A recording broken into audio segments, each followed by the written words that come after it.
Each fall, boys and girls, I'm asked if if someone always comes in and asks me, is there any place I can rent a boat?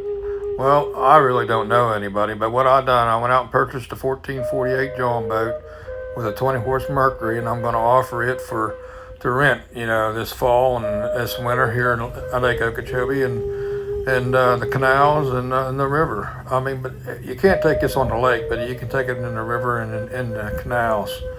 And it's a pretty wide boat, wide John boat. It's got a 20 horse on it. It's got the electric motor. It's console. It's got the steering on it, not the tiller. So, but yeah, it's going to be $200 for a half a day, and $350 for a full day. A half a day is Let's go fishing. I'm on a mission. It's so pretty, I'd sure hate to waste this chance. We'll find a shady little spot, not too cool, not too high. Perfect for a little fishing.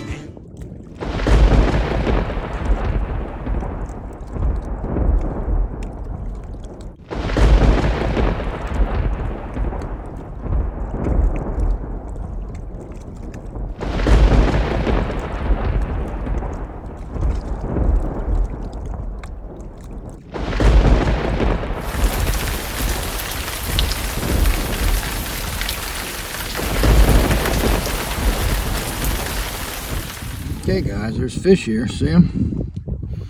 Let's see if we can get them to hit. A little bit early yet, I'll just see if I can watch them here for a little bit.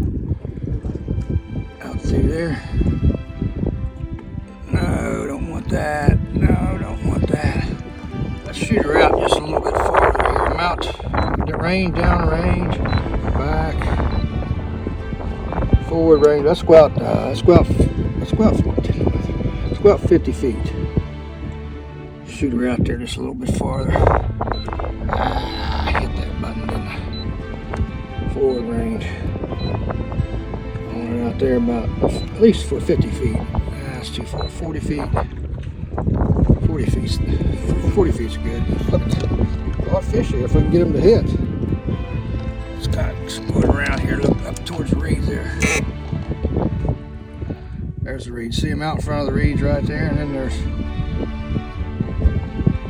don't see none back in the reeds, but I see them right in front of the reeds. Let's go around here with the motor. See if we see any. There's 1, 2. I see 1, 2 swimming around right there. Go out there a little bit. There's one right there. One good one right there. All right. Let's see if we can get them hit. Morning guys. I'm out here in the old buggy whips again this morning. I got the hunger for it yesterday, caught some nice fish and went out there, and as soon as that light started breaking a little bit, game on guys. I sat there this morning for about 45 minutes and watched the light show over there, which you see here before I put it in the lightning over there on the coast, which it's far enough it's not going to bother me, but it's pretty neat to watch old Mother Nature, but yeah, I mean, the fish are in the reeds, guys. You just gotta throw it out there. And I'll tell you something else probably working. I didn't throw it, is a Johnson spoon. I'd say a Johnson spoon with a trailer on the back of it would work. But I just throwed Hoyt spinner baits, and I was catching them on the Horticator this morning. I didn't catch you on the Horticator yesterday, but like I said yesterday, man, every day is different. You just got to be very versatile. But this time of year, you're not going to go out and catch 50 of them. But if I catch a dozen, I'm tickled to death. And I don't care what size they are. I didn't have no big ones this morning. The biggest one I had probably was 3 pound, and I caught several was 1.5 pounds and 2 pounds. Which you know me. As long as I'm catching fish, I'm a happy camper. And you can see it's just a little bit dark here. This is about 7 o'clock. This is about 7 o'clock when I caught the first one. Because I sit there and watch the lightning up until, and then I started. You can see it's just a regular spinner bait that Hoyt makes. Look how heavy duty it is. And you gotta, again guys, you gotta have that to drag it through that grass, And it's copper blades and black and blue skirts. That's me, I like that black and blue skirt. But yeah, I mean, I left fish biting, which is a good thing. You know, I quit at about 8:30. I always quit at 8:30 or 9, and they were still hitting when I left, so that's a good thing. That gives me, I get there, I always get there and watch the stars or watch the lightning. Usually it's a light show every morning out there on the coast, the lightning, but that gives me 2 hours of catching fish. And you can go ahead and catch fish. I mean, like I said, I left the fish biting, but you can go ahead and catch fish. But after 9 o'clock, guys, and this time of year, you got to work for them. I mean, you got to pick out each individual reed and throw a worm in there or a jig, and you catch some big fish doing that. But I like catching lots of fish quick. I don't like working for them at my age, you know. But if you're a young guy, I mean, you go out there and there's fish there. I mean, you're catching them. There's fish here. All you gotta do is you gotta just about bounce it on their nose. But I did find out one thing here that again, these fish are suspended. It's about 2.5, 3 feet right there, and these fish are on top of the water. They're not right on the bottom. The rascals, I looked on my screen. They're suspended about halfway down, and I guess that's where the oxygen level is. But yeah, they're suspended about halfway down, and they've got plenty of oxygen, because man, when they hit, they fight. They really do fight. You know, so.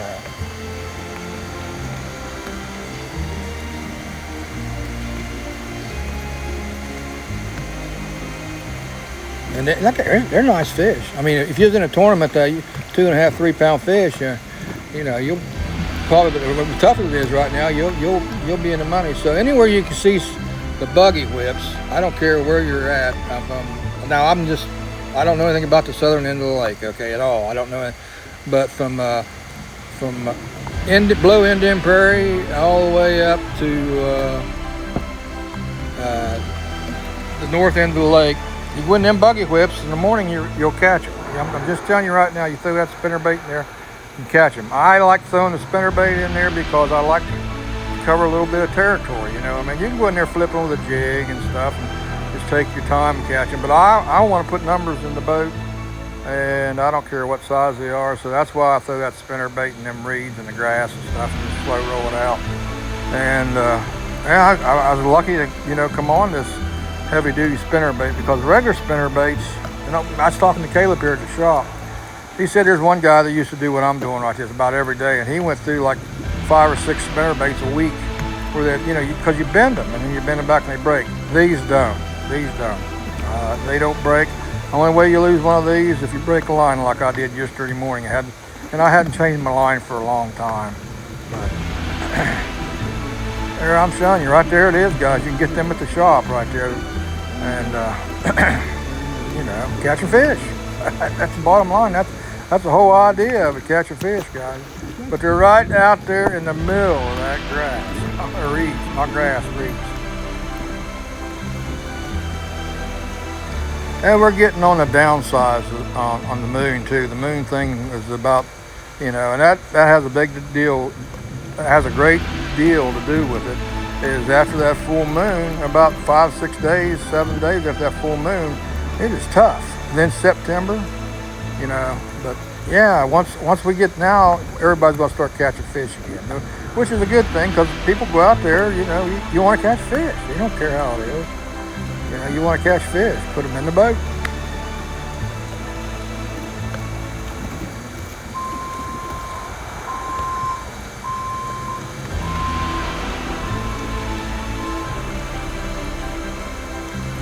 Watch where I'm throwing clear out in the middle of that stuff, and I lose some of them doing this. I mean, I do. I was kind of patting myself on the back, hadn't lost any. Then I lost 3 in a row.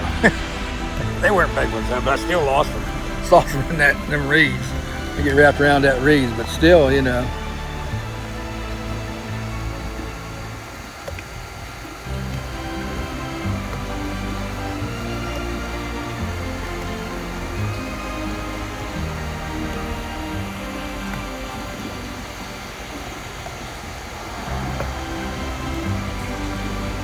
Yeah, I just started moving back and forth. I just pulled around there and I was watching a light show, like I said, and just turned around. And I didn't see the action on top of the water this morning like I did yesterday morning. But I just started throwing out there and reeling in, and then I found these fish.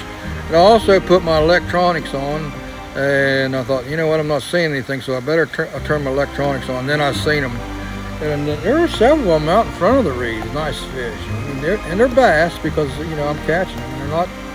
They're not tilapia or gar. They're largemouth.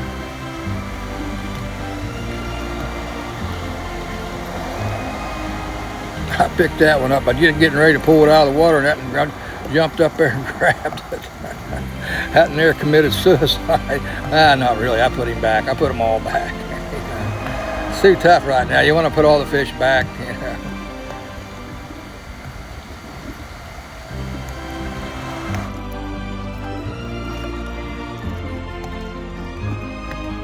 Again, guys, stop in at Garage Tackle, and Caleb and Leaf will hook you up with what works out here on the lake. I mean, whether you're fishing, you probably could have caught them on a swim jig this morning. I threw throwing a black and blue swim jig or a white swim jig. I had a buddy of mine catch them on a white swim jig. You could probably caught them on that, but I got so much confidence in the Hoyt spinner baits, I just can't hardly put it down, because I don't want to do any more, you might say, experimenting when I'm catching fish on this. Last week, I think last Thursday, we caught one on, I don't think we caught one on a spinner bait, we caught one on a swim jig, and we caught 3 on speed worms, and that was in the grass. We was over in the grass, fished that old timers tournament, and got that 5 pounds on a speed worm. And I'm telling you, you die on this spinner bait, you throw that speed worm in there and just kind of bounce it around. Like I said, you got to slow way down, and you'll still catch fish. I mean, you just got to take your time because they've showed yourself. I mean, you caught them for 2 hours, and there's fish here. You just got to kind of slow down, throw a jig or a speed worm. You throw a jig, you'll catch them on a jig, but you throw that speed worm, you'll catch the smaller ones too, which, like I always said, I like catching fish. I don't care what size they are, as long as I'm catching fish, I'm tickled to death. And the fishing you can see the fishing is definitely starting to pick up a little bit. I mean, it was just a good morning. Another good morning, guys, on Lake Okeechobee. There's nice fish. I mean, I'll take 5 of them 3-pounders in a tournament.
this is the last one I caught. He was a good one. He was pulling pretty good. It's the way to end the morning, guys. And my shoulders and arms and stuff are starting to hurt me. I'm 72 years old. I just can't. Yeah. Good morning, guys. Good morning.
Fellas, I talked to the guys and gals. I talked to the biologists this morning that we've been monitoring the river, more or less the river, from the bridge up. From the bridge up, it's dead. Everything's dead, and it's awful. Kissimmee River, they said the oxygen level is down to 0.3, and it ought to be up. I forget what the range was, but they said don't fish the river because there's no oxygen in the river at all. Till we get a really heavy rain and it kind of flushes it out. But this is not good. I mean, all this water they explained to me has come from the pasture fields and where the water was stagnant for how many ever, and then they flushed it out and it come into the river and there's no oxygen. And it happened after August 9th. We had heavy rains, and so. Don't waste your time in the river, guys. I'm telling you, coming from the biologist this morning. I was talking to them there at the boat ramp, and they said there's no oxygen at all. 0.3 underneath the bridge, and they didn't go any farther than that. But they said, that's why the fishing's really tough. There's no fish in the river at all. Plus they shocked, and they didn't shock anything out. There's no fish here. That's why they didn't shock anything out. Hopefully it turns around for crappie season, but it might not. It might not. Yeah, I mean, phosphate, no oxygen, stagnant water. Just bad news, guys. Bad news.